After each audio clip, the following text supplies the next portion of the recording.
Afternoon, ladies and gentlemen. The call from Montgomery County School Board Study Session for February 7th, 2023 is now in order.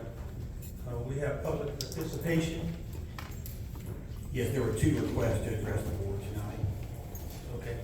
At this time, Mr. Shanti Bledsoe, is she here? She's on her way.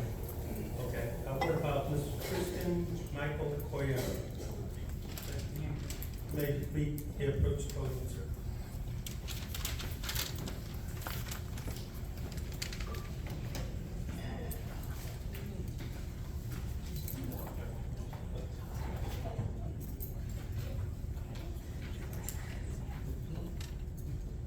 Okay, you have 5 minutes. Okay. Good evening. My name is Tristan Corio, and I'm a sophomore at Rossview High School. I'm here today to inform you about the lack of transparency of information and how my press as a student interested in my education have been met with procrastination. On 2 different occasions, I requested a meeting, each dealing with my education. One was regarding my 504, and the other was regarding my schedule. My 504 has always stated that I'd be given extra time to complete tests. Some teachers were not honoring that. In late August, early September, I brought my concerns to the attention of those teachers and the counselor and the principal. Nothing was done. They informed me that a meeting would take place at the end of October. That did not happen. They pushed the meeting. They pushed the meeting to January. After this runaround, it was deemed that I should have extra time.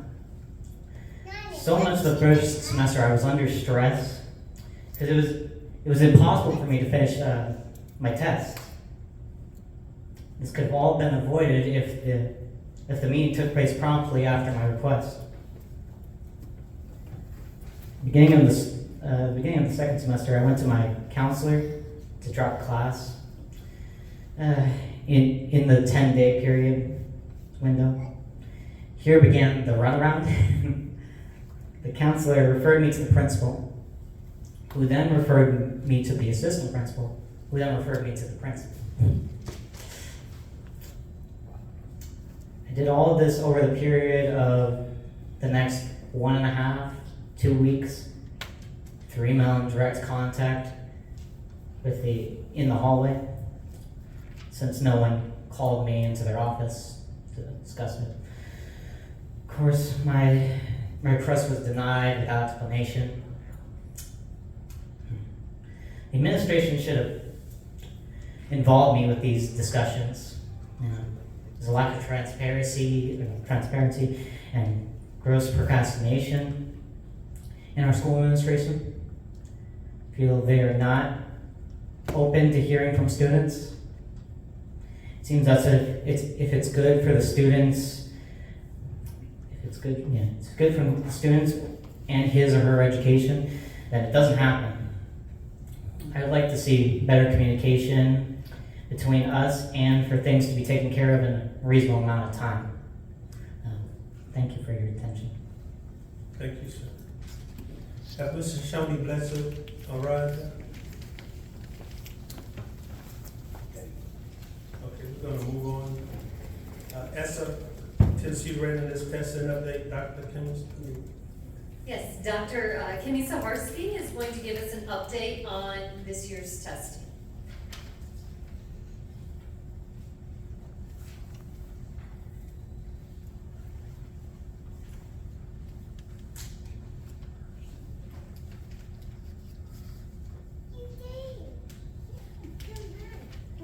Glorious evening. As you know, the spring semester or the spring season starts testing season in all of the states in the country, and we are getting ready to review what we have going on for this spring semester.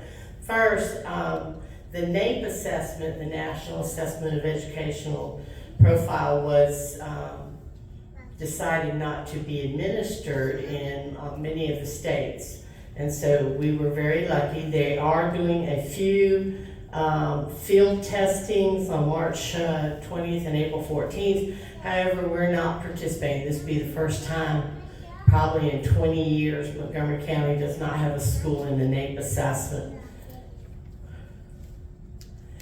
What is getting ready to start, that we're in the process of doing training, we're doing the security training and receiving the materials right now, is the first one is the WIDA access. The law requires that all students that are identified as EL complete an assessment of their acquisition of language, and so we're beginning on those assessments. That will be going on from February 13th to April 3rd. Those are administered essentially in a one-to-one kind of session, so they take a long time.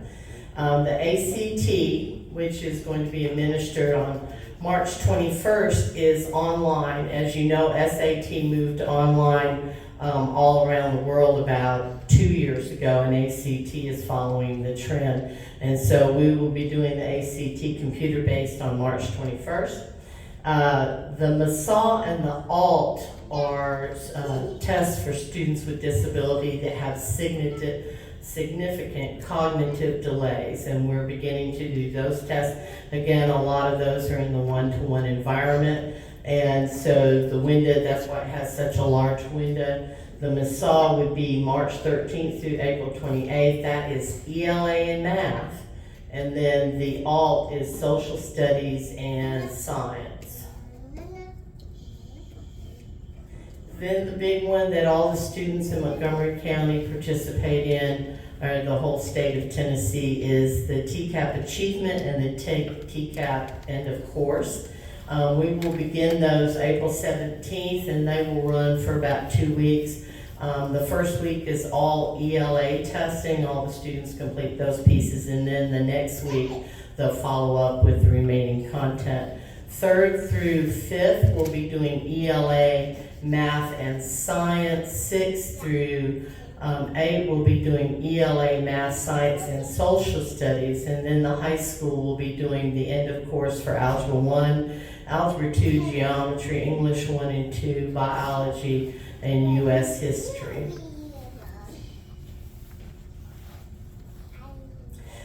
And I also forgot, 6 through 12 is online for state assessment. Paper and pencil is the elementary grades.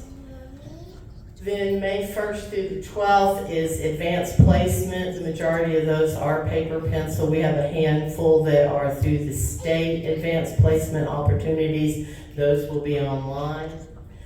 We have a large selection of advanced placement courses going on in the county, and approximately 1,000 to 1,500 students will participate throughout the year.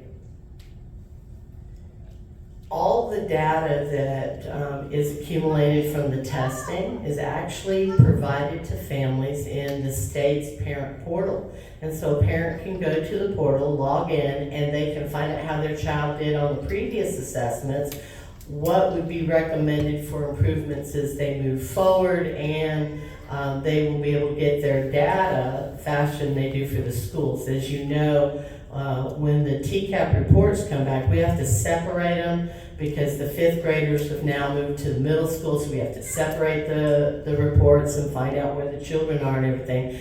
Parents, as soon as the data has been scored, the parents can access it through the portal, and it's available on the state website for education, but also we include the information in our stuff.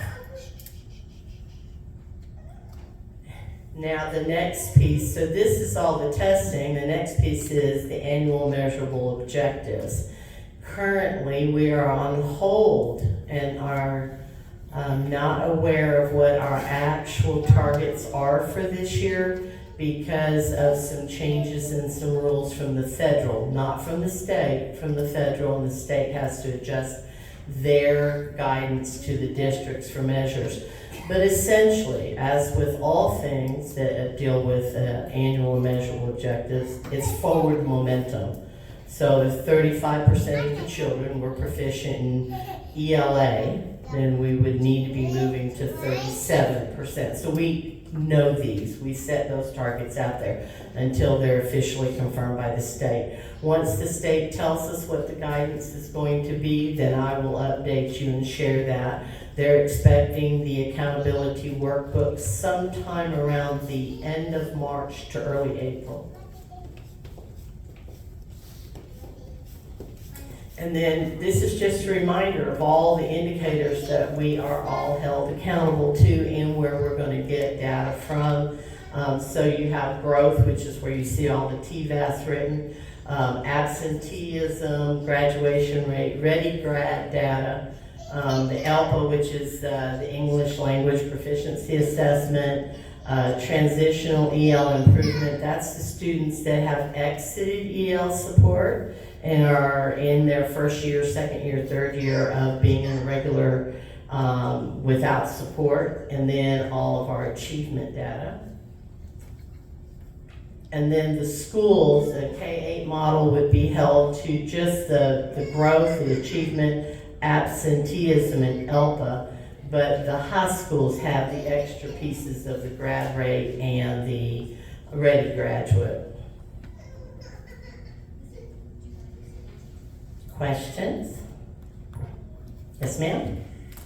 In case we have winter wrath returns like it did a decade or so ago, with the dates that are set, that have already been published for the testing, is there any chance they could be, are they set in stone? Could they be delayed if we miss a number of instructional days? They can delay them. It depends on how much time. So there's a rule about access to instruction for 150 days, and that's where we run into the things where they delayed or transitioned things because of COVID. We missed all those months and we weren't in school. But there is a rule that the children should have access to 150 minimum days of instruction to meet all these targets, to say that they've had the ample opportunity. I'm hoping that we will have a quiet spring and end of the year as we move forward. The 95% participation rate does remain in place, so that means that 95% of the students that are enrolled in the district in a course that's aligned with one of the assessments that we just reviewed, the federal government holds us to them participating in the test. That piece right there is the first line that you have to get past, and so for defining that 95% participation, they take all the tests that were administered and they measure it against all the students that are enrolled in the courses. And so, and they have to participate. That means not just opening the book, they actually have to participate. So we have a lot of things to navigate as we move forward. Questions? Could I ask one more thing? Yes, ma'am. How about, could you give us a quick little streamline of the NAEP, why there's not a school involved with NAEP testing this year? So they just did the release of the report card, and they just finished doing longitudinal studies. As you know, the NAEP has schools that they follow the groups of students from 4th to 8th. They check back in on them in the 8th, and then they check back in on them in the 11th and 12th. And Montgomery County happened to be in those studies. And so it would give us relief from that time. But my understanding is they're revamping the NAEP. And so what they have out there right now is what's called pilot, when they pick to test items to see if that's going to measure what they want to measure in terms of international kind of stuff. So that is probably the reason at the moment. Next year, I imagine we will all be involved once again, yes. Thank you. Thank you, Dr. Sid. Just a moment, we got one more. Yeah, I don't have a question, but if I would be in order, and I'm sorry, I'm not talking, you can sit down. Okay. If I would be in order, I think Ms. Brego just came in, she was running a little bit late, and I think she wanted to speak.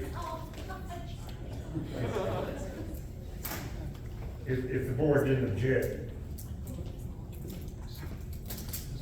We don't have any objection, would you please come up? We're gonna dock you for being late. You speak now. Thank you, Charlie. Sorry, I literally hit every stoplight on the way here. My poor husband was like, "You're making my palms sweat. You need to chill out." Thank you so much. I appreciate you. Thanks, guys.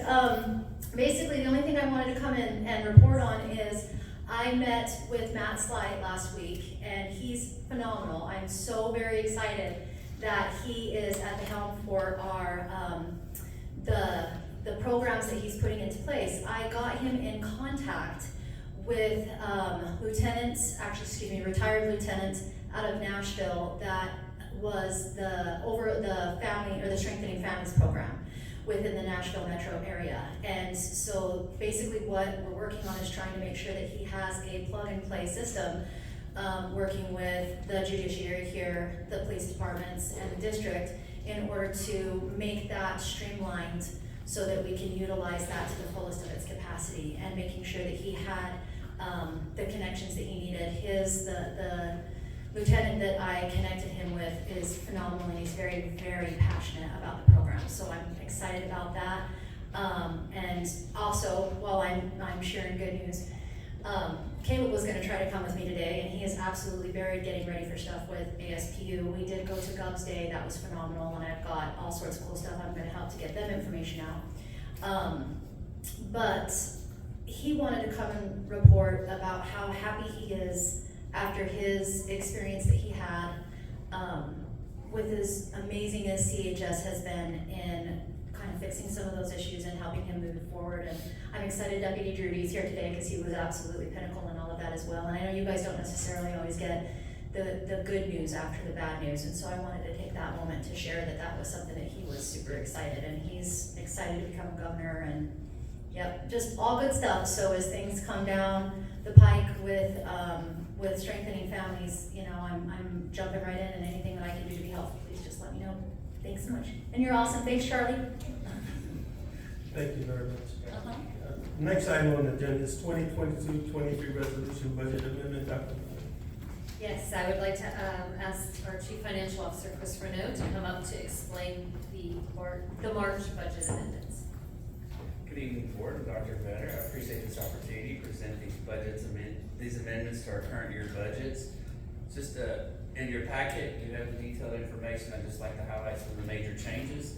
So in revenue, we're forecasting an increase of $5.6 million. On the expense side, the largest expense, we're looking at $2.3 million in increase in projected expenses, primarily driven by payroll adjustments. This is the time of the year that I start forecasting where we're going to end up at the end of the fiscal year. So there was some adjustments that does include benefits in that number as well. We've seen that we're forecasting increase in utilities as everybody's feeling it at the gas pumps. You're also probably seeing it in electric costs, gas costs, water costs. So we're seeing that in the district as well. We have seen an increase in OJI and our property claims insurance as well as legal fees. So we're forecasting a $300,000 increase in that. We have added about $300,000 in new positions to support our EBS program, which is emotional behavior support. We're starting a pilot program, so those are associated salaries and benefits costs of that program. We are forecasting an increase of $70,000 in our custodial supplies. I'm excited to say that we are preparing, as we've done diligently and prepared for middle school football. There's a program that is associated with that, which is cheerleading. So we're actually forecasting costs in this fiscal year to cover our initial operating costs starting out the next fiscal year. And then there's $48,000 of miscellaneous expense. Again, overall $2.3 million increase in expenses that'll come out of fund balance. So as we look on the revenue side, in working with Jeff at the Montgomery County, we are seeing higher sales tax revenue come in. So I am forecasting a $5 million increase at this point. We did receive some additional funding for the charter school application. And then again, we also are excited to announce we'll be offering girls high school flag football, and the first year is funded by the Titans. So we received $30,000 to support that. We'll be using those funds, as you'll see later on, to support, they're covering the uniforms and the equipment, and we'll be using that to pay stipend for the coaches. We've received some additional grants, our Spark grant, which is to support supplies and materials to support CTE. I'll highlight later on where we're planning on utilizing those funds and developing our CTE program and enhancing our CTE programs. We did receive $140,000 through our special population grants from the federal government. Again, these revenues is again associated with state and federal. Remember, you'll see recurring expenses associated with those revenues that I mentioned earlier. And then it's always hard for me to forecast what we're going to get from the insurance companies, as y'all can probably guess. But year to date, we've received $292,000 in addition to what we paid from our deductibles. So again, all in all, you're seeing a forecasted revenue increase of $5.6 million. Just highlighting that again on this slide. Under regular instruction, minimal increase in expenses. We are doing a special populations audit on our special populations processes and systems. We expanded the scope of that service, so that came at an additional cost of $10,000. That was offset by a reduction in expense in another account. We did have minor adjustments in alternative schools, and just when y'all see payroll projections, sometimes where we budget for a particular position, we hire individuals that come either with more years of experience or maybe an advanced degree, and so those are things that we don't account for in their budget, so those are things that I'm trying to adjust in the payroll adjustments to end out the fiscal year. Again, under special education, you can see that the majority of the cost is for our EBS pilot program and associated salaries and benefits, about $290,000. And then the $140,000 is the offset expense for the revenue that we got for our high cost reimbursement. Under vocational, we have minor increases in expenses. The largest thing that you see is for a stipend. I'm glad to announce that we have programs where we've offered in the past, that due to COVID, some of our teachers go to events at the end of the school year or during the school year that support our CTE programs. And this year we have a high participation rate, so we're forecasting, compensating for those stipends to support those teachers in supporting our CTE students. Under student services, minor payroll benefits adjustments. Health services, those are just offsets. That's from our coordinated school fund that we get from the state. We're just moving funds based on the anticipation of the accounts where we're going to expend those. Other students, you can see payroll adjustments, also including the girls' flag football stipend is one of the offsets in salaries. But then most of it is just allocated for the grants that we received in the revenues, and then middle school cheerleading, the costs are associated there in equipment under other schools, other student support. Regular instruction, payroll projections, again, those are true ups and adjustments based on experience and education.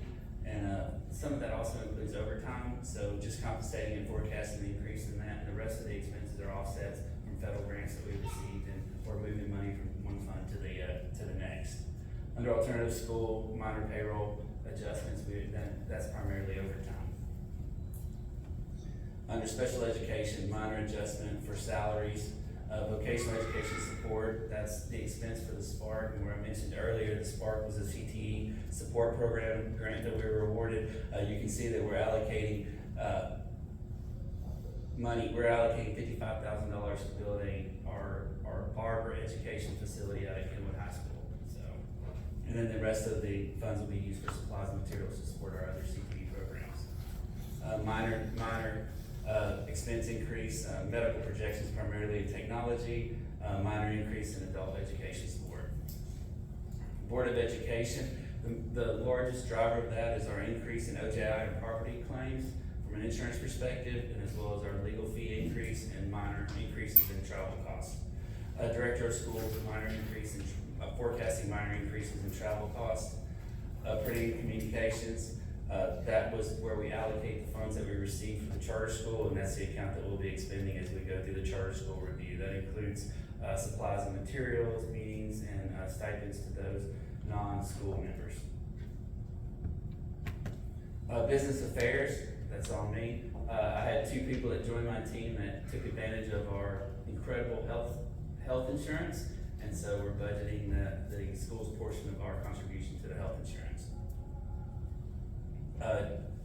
Under operation of plants, you can see the largest expense is we're forecasting a $500,000 increase in electricity, water and natural gas. They're just coming in higher. We hope to see some disinflation of that, but again, better to hedge in anticipation of those costs coming in than not be prepared at the end of the fiscal year. And then you can see that under supplies and material, our custodial costs, along with the supply chain issues, are continuing to increase based on what we're seeing in the market right now. So we're forecasting a $70,000 increase in supplies and materials from custodials. Early childhood education, we just had some payroll adjustments and associated benefits with those adjustments. So here you can see, all in all, total expenditures come in at $2.3 million. Given the positive variance on fund balance of 5.6, we're gonna be contributing $3.3 million to the fund balance. Any questions on GP? Yes, sir. I need that, Mr. Oh, I'm sorry. None of that, I thought you were through with that. Okay, Go ahead. so under child nutrition, we're forecasting some higher revenues. Breakfast income is forecasting higher than what we anticipated. We have more students purchasing breakfasts in the morning. We are receiving additional revenue from services that we provide outside of the school district. And then we were favorable on revenue for some sale of our equipment. And then the USCGA gave us a supply chain grant. So we're looking at an increase in revenue of about $600,000. And then under expenses, we are seeing higher costs in our temporary contracted services. Food, big shocker to probably no one, continues to be higher than we forecasted. And then we're looking at incurring some expense, investing in some expenses like walk-in coolers, upgrading servicing lines, and upgrading our trucks, if we can get them in time. So all in all, we're taking this out of fund balance, and I project it will be healthy and compliant to where we need to be for our fund balance. One more, Mr. Patterson. Transportation, just true up, payroll adjustments, primarily overtime for bus drivers. We don't typically budget for overtime at the beginning of the year, but we are seeing some overtime. And so I'm forecasting an $87,000 unfavorable variance in salaries, and then minor costs for lubricants. All coming out of fund balance, still above where we need to be compliant to our requirement for minimum fund balance. Any questions? Yes, sir. No questions exactly, but the governor stated that before his second 4-year term has expired, that beginning teachers' salaries would be $50,000, I believe. Now, when do we expect to start receiving any of that money? I mean, it would be after this 1 July fiscal year, I guess we'd be receiving part of it, again, over a 4-year period. So, all right, so I wasn't privileged to see the state of the state last night, sir, but I have been informed of those discussions. It really comes down to, he's separating teacher salaries from the TISA funding, so I'll have to see how it funds into the budget and what our allocation of that. So I would anticipate that it should be in this next fiscal year's budget in alignment with TISA, because from my understanding, it was a $350 million additional contribution to education, including teacher salaries and safe schools and items like that. So hopefully we'll get a forecast on that in March or April, sir. Any other questions? Thank you, sir. Next item is more land transfer. Yes, if our Chief Operations Officer, Norm Brumley, could please come forward. He has a presentation to share with you.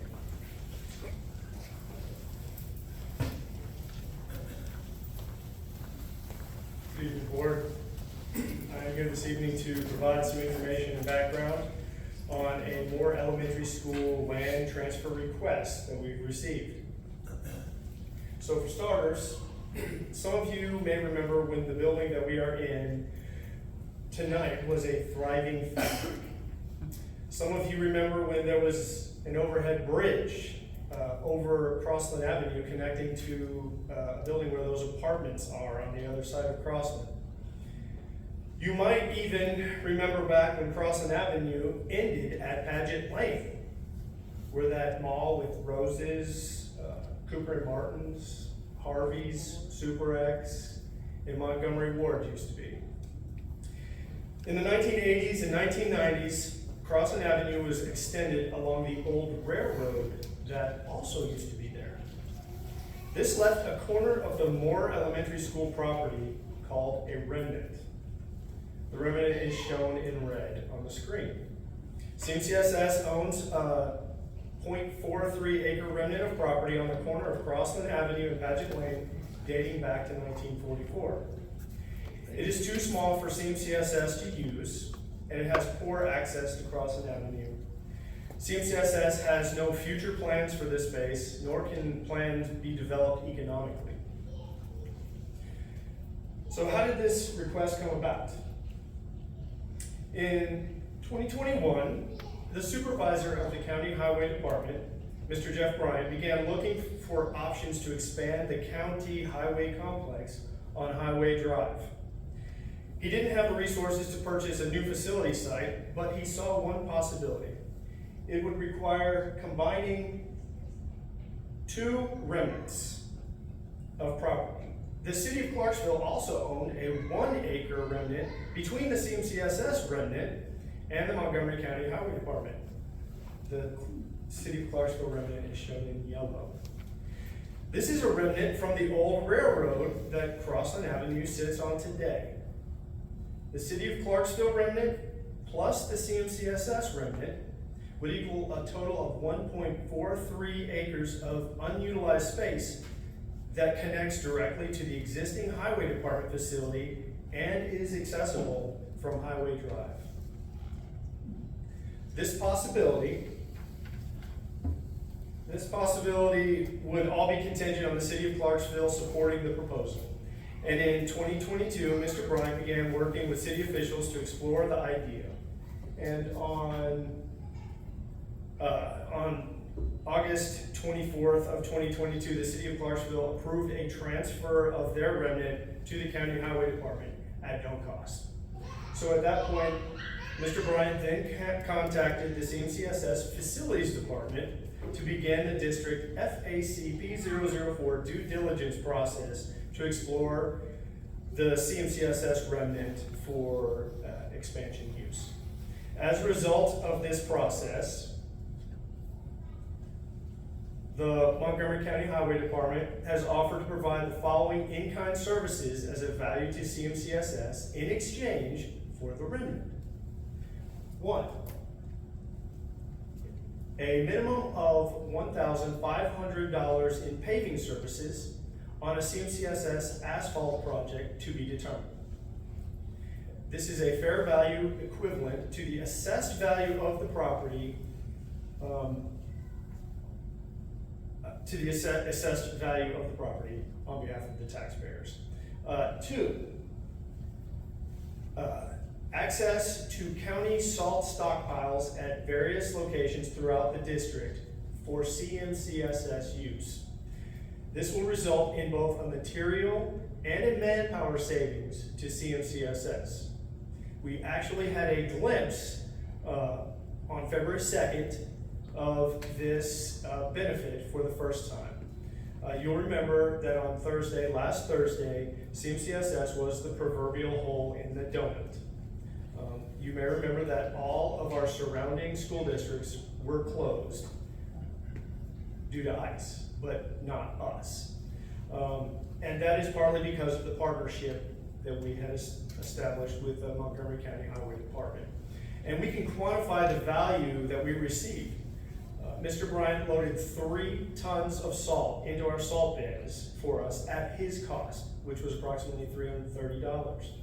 3 tons of salt previously would have resulted in 2 pallets consisting of 98 bags of salt at a cost to CMCSS of $1,080. You have to remember, we don't have salt barns, so we have to store our salt in movable quantities indoors. They loaded these 3 tons at their cost in manpower. The manpower cost for CMCSS to manage the pallets and bags is approximately $81. It's a 3-man operation. We have a puller, a lifter, and a dumper. So the first man pulls the bag, hands it to another man on a ladder, who pulls it up into the hopper, or onto the hopper, where a third man cuts open the bag and manually pours it into the hopper. This would have resulted in 1.5 hours of time for each man during our response to that storm. On Thursday, we saw a total savings of $831 due to this partnership. Now, $830 may seem small, but we were able to increase our response time by 4.5 man hours when every minute mattered. This benefit was felt at all CMCSS locations. This was not just felt in the county, but all schools in city limits also received SALT as a result of this. This was just a small storm, and you can see the value will only increase over time and with the size of future storms. Other benefits to our partnership include school flashers, so they were also adjusted during our delay to improve communication with our public. Road clearing for buses, they were responsive to our phone calls at 4 o'clock in the morning, notifying them of concerns we had on roadways due to ice, and they dispatched crews immediately to clear those as a priority to support our buses. They're also willing to improve school bus turnarounds and provide shoulder widening when necessary for student safety.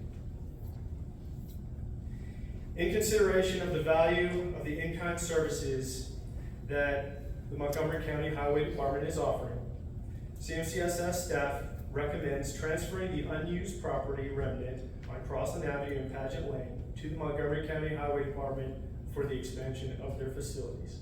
At this time, I have Mr. Jeff Bryant, the Montgomery County Highway Supervisor, and Mr. Brian Lopp, our Facilities Engineering Manager, and we are here to answer any questions you may have about this proposal.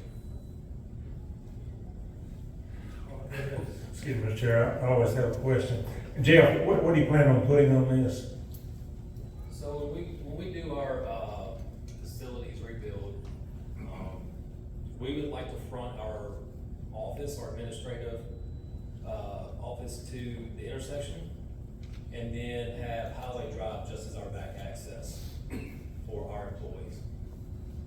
So we would build a facility on that property. Just to go back a little bit on the history of that, it used to be tennis courts there many years ago, and it used to be a batting facility there also. But I think y'all put it to good use. Are there any other questions? I have another question. At what point do the in-kind services end? Is this something, does it go on to infinity? So we've already offered the SALT. If there's another partnership we can do down in the future, then, we'll make it happen. Something, a small project of whatever our team and Norm's team can come up with, we will be there to help. Okay, so what's happened up to this point is just for this year and next year, that goes away from us? We've provided SALT in the past as well, since I've been in office. We always charge for the SALT because we have to, but we don't charge for our labor to load it. We just charge at cost of what the SALT is, which I believe is still a cost savings for the school system, because buying those bags of salt is quite more expensive than what we were able to buy for. Any other questions? Thank you. County Commissioners, do you have any comments? Mr. Walker? I've got a couple of questions for the assessment test. One is particularly the ASVAB test. This looking for the same time. Can someone take a mic to him, please?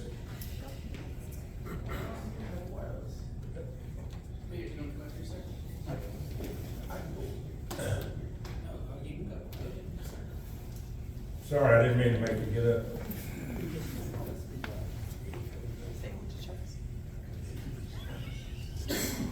Thank you. Us mature folks are hard to hear. Yes, okay, 2 questions in reference to the assessment test. One is the ASVAB test. Is it conducted during the same time, during the same calendar year, or is there a special call testing for the Armed Service Vocational Aptitude Battery Test. One question. Second question is that, are there any other tests that require and associated with a cost for the students, such as the ACT and anything else outside of the normal academic testing that you're doing? So two-part question there. So if you can get back with those answers, I appreciate it. Yes, and I can actually answer part of that. ACT is offered to our students twice for free. They get it their junior year in the spring, and then they have a senior opportunity as well. If they choose to take it more than twice, then they would have to sign up to pay for any other testing opportunities that are official. We do offer several practice tests though as well. And then ASVAB tests, we can talk about what that looks like, but that is offered to all of our students, that opportunity to take the ASVAB test as well. But we can give you specific information. Thank you. No other questions from the commissions? Board members, you have no questions? I just want to congratulate Rossview High School for the boys getting into the state tournament of wrestling, and for the girls getting second place in the state tournament, and Clarksville High School girls were getting third place in the state tournament. No further questions. Dr. Luna, other business? Good evening, board members. During the past week, I was honored to surprise Teacher of the Year finalists. So each year, every school selects one special educator in their building to be recognized as Teacher of the Year. The 3 finalists this year were from Burt Elementary, Kenwood Middle School, and Northwest High School. Witnessing the love these teachers have from their students was a highlight of the week. This week is also National School Counselor Week, so I want to give a shout out to our almost 100 school counselors in CMCSS. The work they do on a daily basis cannot even begin to be described in a job description, so I applaud the counselors who support our students. Also, just a reminder that open enrollment period is still open for 1 more week until February 15th. In CMCSS, we feel strongly about providing parents choice for their child's educational experience. So applications currently are open for Spanish immersion, more magnet STEM, 8 additional elementaries, 4 middle schools, 10 high school academies, middle college at APSU, early technical college at TCAT, and the K-12 virtual school. We want to ensure that every family finds the right fit for their student. And finally, many of our schools spent yesterday celebrating the 100th day of school, and others celebrated today as the 101st day of school. Some schools asked students today to wear camouflage to honor the 101st Airborne Division stationed at Fort Campbell. As you are aware, approximately 30% of our students are military connected. So tonight I didn't wear my camo, but I did wear matching colors to celebrate this partnership. Mr. Garland, this concludes my report for the evening. Thank you. This meeting is adjourned. Thank you.